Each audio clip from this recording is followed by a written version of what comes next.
Okay, so this is the third take. I feel like the giant head when I'm recording in my office here at the Todd Center. But there's a couple of things with this particular unit in my lectures is the pen kind of does its funky own little things, which is a lot of fun to deal with. But I would just ask for your patience here. Plus, I'm going to work without editing software, which is also really different for me as well. So let's go ahead and jump into it.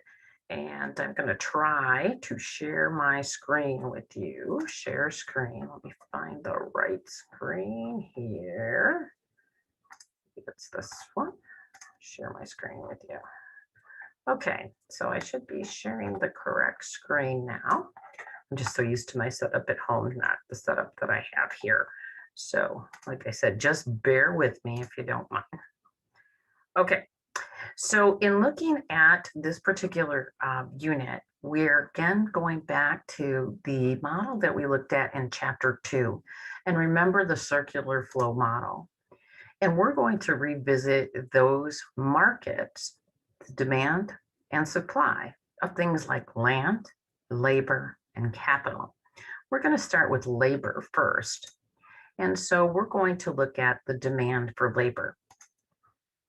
In looking at each of the factors of production, land, labor, and capital, remember that in the land, labor, capital, that we have, well,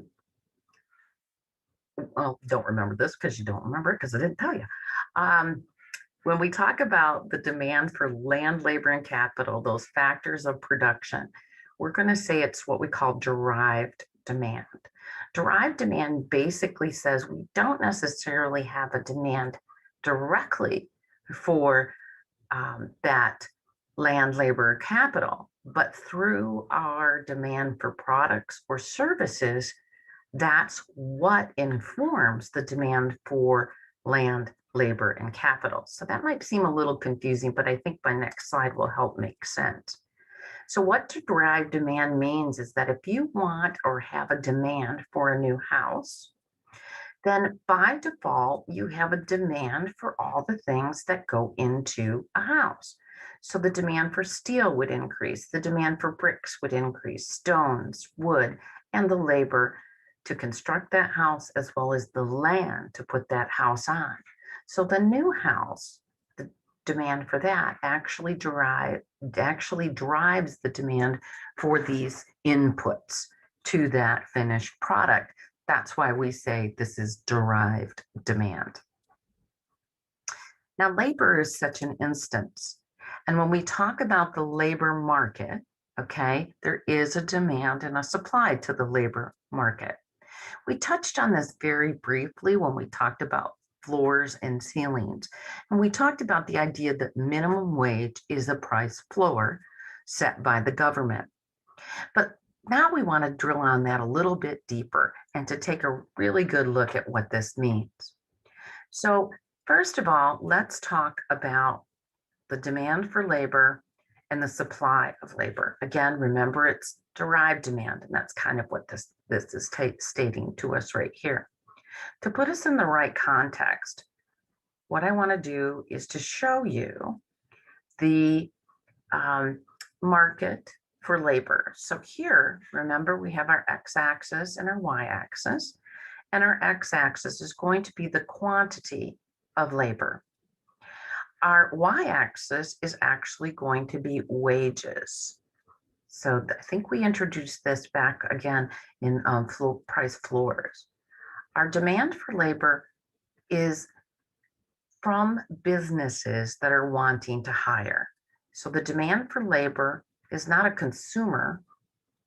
It is demand by businesses that want to create this product or this service. The supply of labor then comes from individuals or households that want to sell their time in exchange for wages. So this is households. Okay, so the demand comes from businesses, the supply comes from households. Kind of a little different than what we've been looking at. What we've been looking at is right here in panel A. Are you there? And remember that in panel A, Are you there? we have the price of apples along the y-axis, and we have the quantity of apples along the x-axis. The demand are people who want to purchase apples, so this would be households. And the supply are the farmers or the apple growers. And again, equilibrium, we're pretty used to seeing panel A. What's different for us is the derived demand for labor of apple pickers. So that would be B here. Because A has a market, B then becomes a market for those inputs. So again, over here on the y-axis, we have the wage of apple pickers. On the x-axis, we have the quantity of apple pickers. We would say this is the quantity of labor. The demand for apple pickers, the demand would be farmers wanting to hire apple pickers. The supply would be individuals or farm workers that want to pick apples. So this would kind of come from households. So you can see how it's a little bit different than what we've been looking at typically.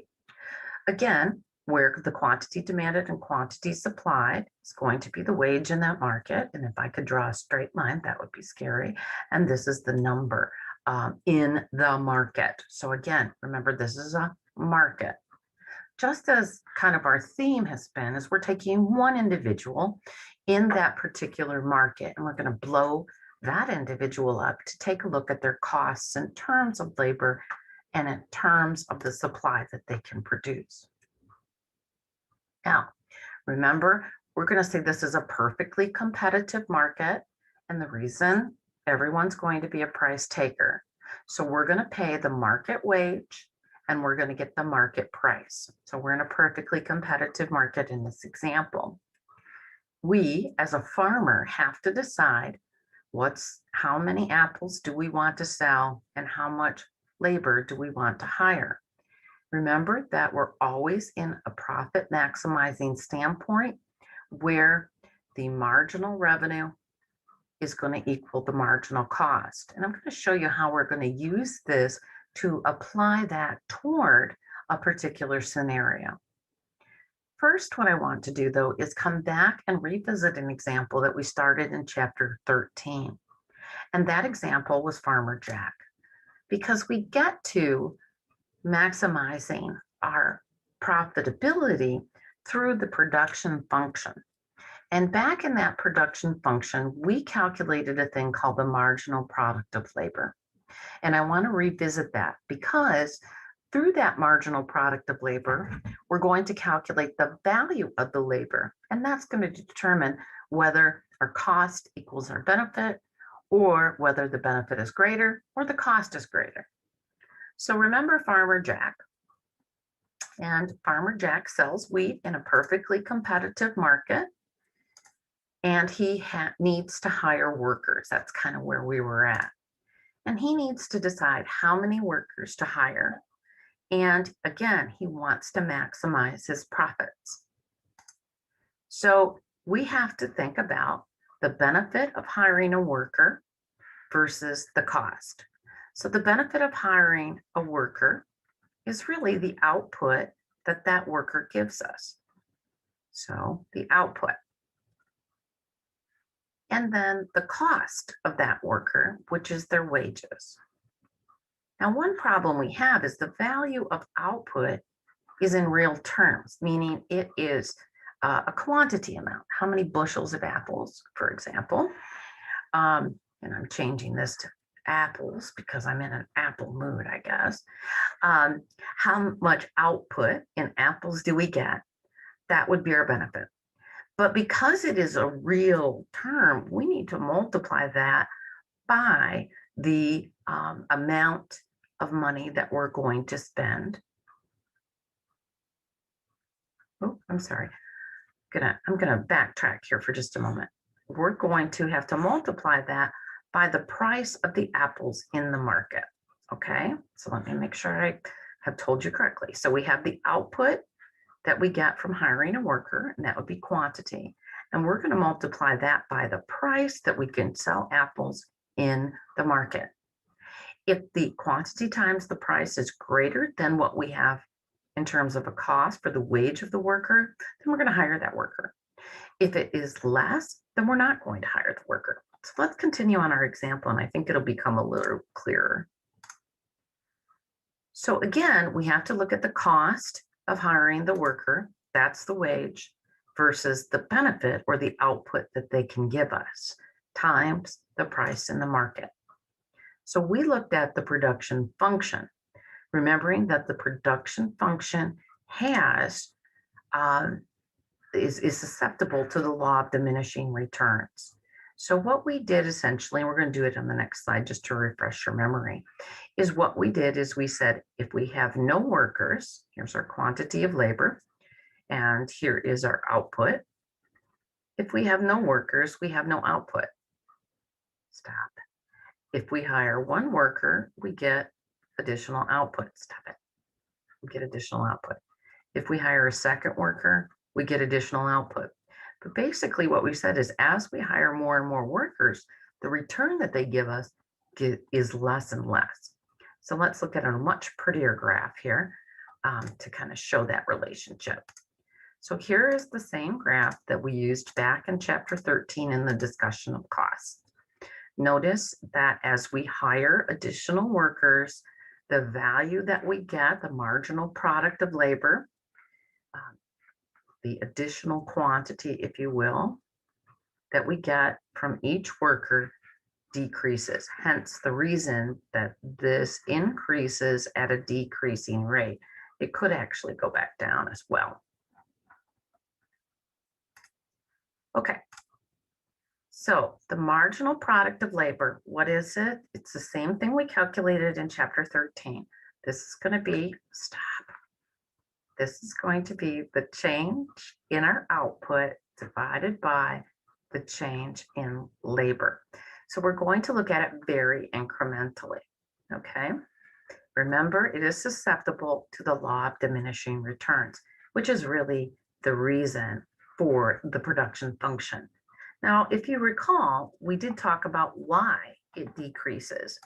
And remember that the reason that worker 1 gave us 1,000 output and worker 2 only gives us an additional 800 is because there's a coordination of effort that has to take place between 1 and 2. Therefore, even that 5 minutes that they're talking about where they're going to work, what capital they're going to use, a tractor, for example, or which land that they're going to harvest the apples from, is not time spent in harvesting apples. So as we add more workers, that coordination of effort continues and gets greater and more time consuming. Very much like my little mug, which says, and this might be hard for you to read, yes, I survived another meeting that should have been sent in an email. Okay, so, kind of interesting. All right, so let's get to this marginal product of labor and calculating it. Again, just kind of a refresher of what we've already done in chapter 13. So the marginal product of labor, and we're going to calculate it for Jack here in just a moment, is the change in quantity divided by the change in labor. Okay. Now, what is interesting, again, is kind of the problem that we have is that wage is measured in dollars, whereas output is measured in physical units. So what we have to do is to take the marginal product of labor and convert it to dollars. And how we do that is we're just simply going to take the marginal product of labor times the price, and that's going to be called our value of the marginal product.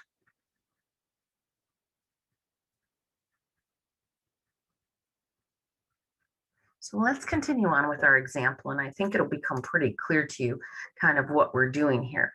If we graph the marginal product of labor, we're going to see that it is the demand curve for labor, because this basically says how much quantity of output does that additional worker give us times the price.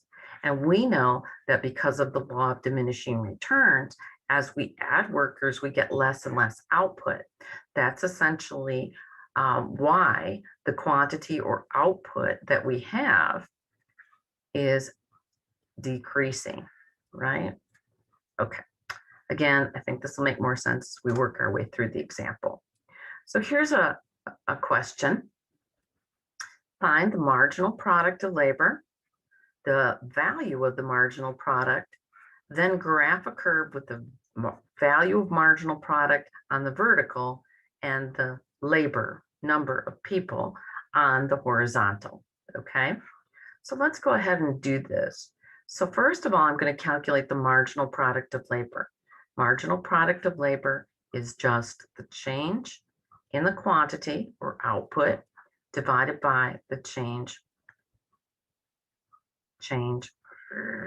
Okay, so this does some funky stuff. Change in labor. Imagine there's a little triangle there because it doesn't like that. Okay, so let's do this. We have 1,000 minus 0 divided by 1. So we have 1,000 and we have 1,000 divided by 1 is 1,000. 1,800 minus 1,000 is 800. Going to divide that by 1, so this is 800. 2,400 minus 1,800 is 600, divided by 1. 2,800 minus 2,400 is 400, divided by 1. And 3,000 minus 2,800 is 200, divided by 1. So that's our marginal product of labor. Just again, how is our output changed as we add more and more workers? Notice again, it decreases. Hence the law of diminishing returns. Now, the value of the marginal product is just going to be the marginal product of labor times the price. And here they've told us the price is $5 a bushel. So basically, we're just going to take the marginal product of labor and multiply it by $5. So 5 times 1,000 is 5,000. 800 times 5 is 4,000. 6,000 times 5, oops, missed a 0, is 3,000. 4,000 times 400 times 5 is 2,000. And 5 times 200 is 1,000. So this value of the marginal product becomes the actual demand curve for labor. So let's go ahead and look at that, make sure we're right.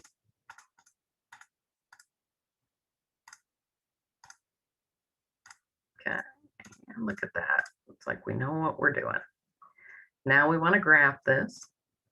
And so we're essentially going to graph the number of workers, and we have the number of workers here along the x-axis as our directions told us, and this is the value of the marginal product of labor. And so we're going to go ahead and graph these points. And we have, again, the value of the marginal product, okay? And that becomes our demand for workers. Now, the next question we ask ourselves is, well, how many workers are we going to hire?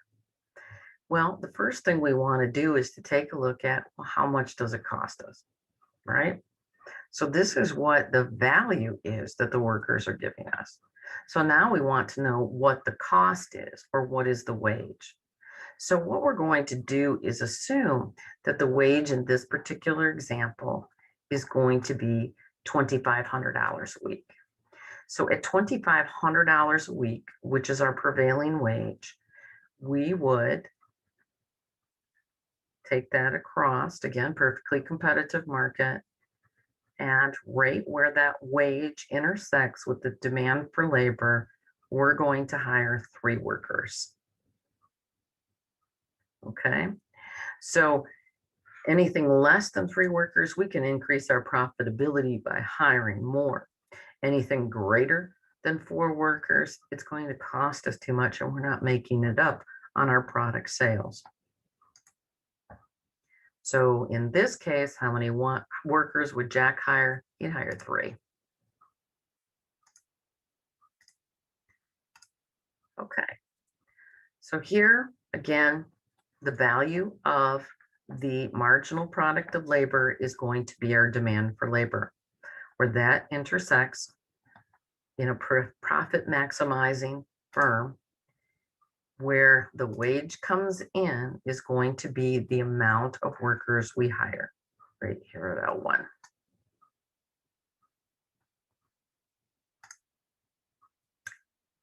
Okay, hopefully this is making sense to you. So we're going to hire up until the point where the value of the marginal product of labor equals the wage. That becomes our labor demand curve. Okay, I think this makes sense once you understand how to do these. Now, just as the demand curve shifts, so too can the labor curve shift. So what makes the labor curve shift? The first one is a change in output price. So this would be the market price. Because we take the marginal product of labor, we multiply it by the price in the market. If we have a change in the price, then that too is going to change the demand for labor. Remember that derived demand. If there's a technological change, okay, if there's an advance, that can increase the marginal product of labor. So now we give them a tractor, right? Which means that the quantity or output per worker hour goes up. And when that happens, it can increase the demand for labor. Or there is a labor saving technology that can reduce the marginal product of labor. So it kind of depends on how the technological change affects that labor market. If it is something that a laborer would have to use, like a tractor, then that would definitely increase the demand for the labor. However, if it's something that is a replacement and it doesn't need an individual to run it, maybe an automatic harvester, so you can harvest more apples with less amount of labor, that would decrease the demand for labor. And also the supply of other factors in terms of land and capital can also affect this marginal product of labor. So here's an example. Here we have the demand for labor, which we know is just the value of the marginal product of labor. And anything that increases the price. So what have we talked about? Those things that increase the price or shift the curve.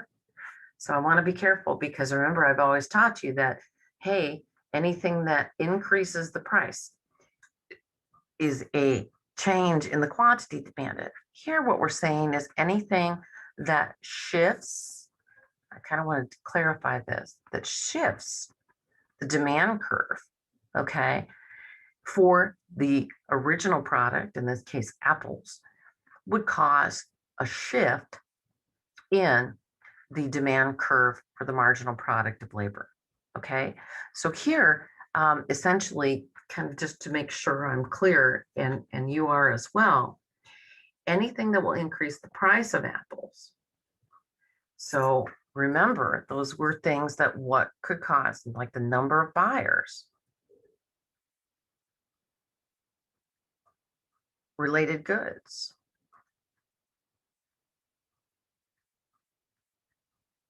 Okay. We also talked about, anything other than price.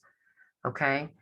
Now, what happens is here, if we have all of a sudden, and again, this is the demand and supply for apples as a market, all of a sudden, it is news breaks that apples are a cure for cancer. Well, that's going to cause the demand curve to shift outward and to the right.